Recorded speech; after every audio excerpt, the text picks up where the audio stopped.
Hi, everyone. I'm Ko, President of Korean Association for Intellectual Property Services. Previously, I also worked as Deputy Minister responsible for national IP strategy, both in Prime Minister's Office as well as the Ministry of Science and Technology. Please give me a few seconds so that I can share my slides on the screen.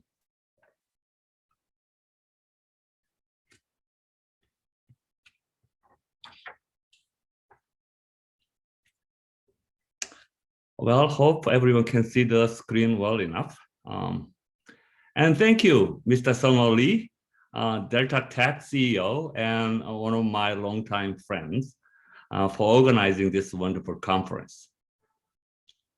Today, I'm asked to talk about startup globalization, a very complicated but also important issue for many of us here today.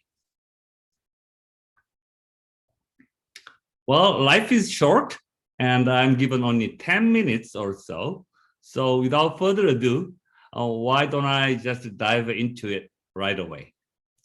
As you see, these are some of the topics I try to touch on.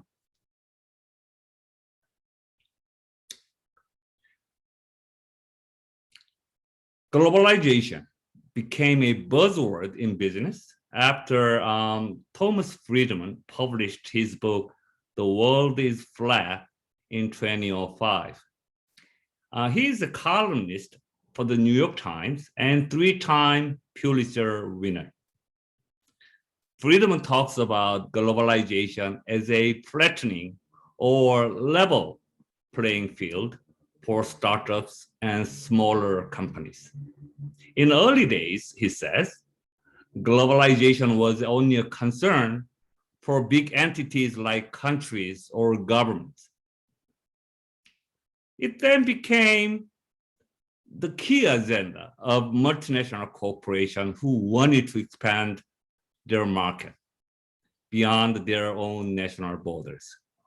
However, in the 21st century, with all the high-powered computers, networks, and internet, and business software available, SMEs and startups can now effectively compete in the global market.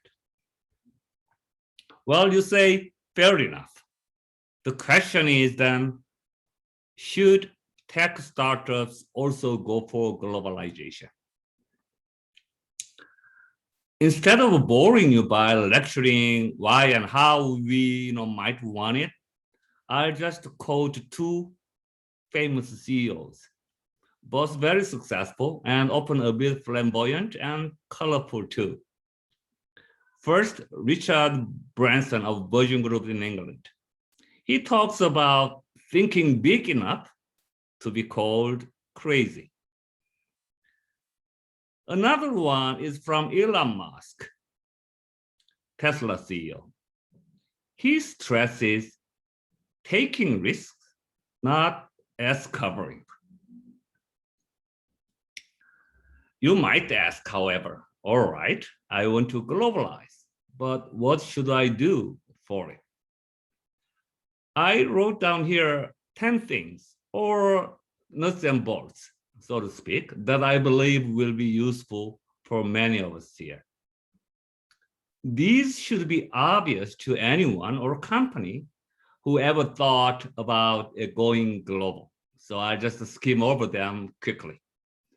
First, do your business impact analysis with due diligence, of course. Second, try to integrate your corporate objectives into the particular local strategy. Third, beachhead move. Get yourself familiarized with local dynamics and politics. Fourth, differentiate your product for a high impact entry into the particular market you are interested in. Fifth, develop an efficient and slim organizational structure.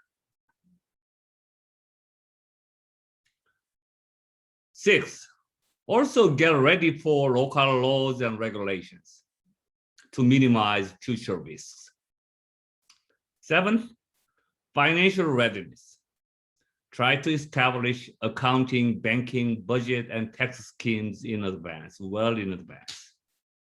8th, establish your brand and value identity with plans for comms, marketing, pricing, sales, etc., etc. 9th, try to build alliance early on with local business partners and government. Lastly, of course, IP strategy. Secure and utilize IPRs as the underpinnings for your business. Why then should we care for IPRs? I believe the defining clue came during the legal battle between Samsung and Apple in April 2014. At US District Court in San Jose, McElhenney, Apple's lawyer, standing in front of jury, accused Samsung of having crossed into the dark side of intentional copying patterns and designs.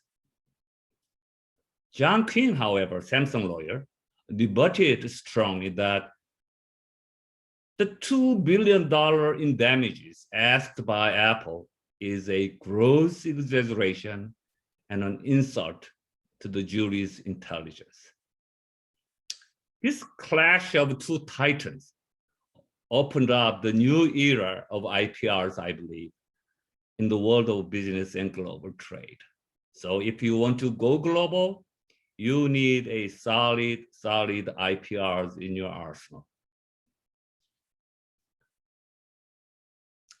Well, a final thought. As you can see in this picture, should we go after the cheese or the trap?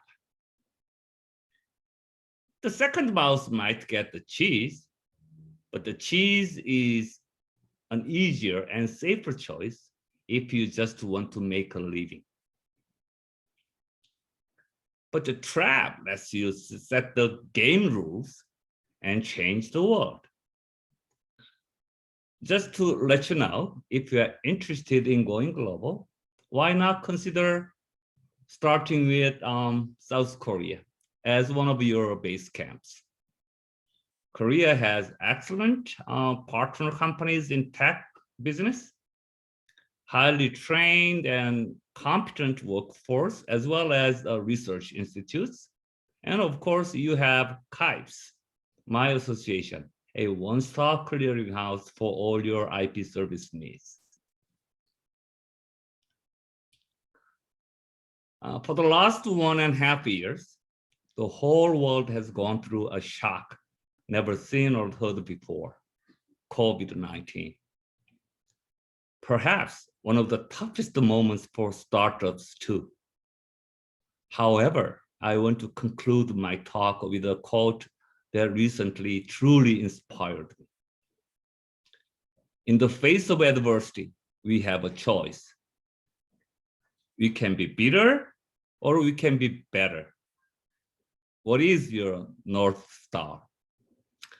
Well, thank you all for your kind listening and my best wishes for the successful business, each and every one of you here. Thank you so much.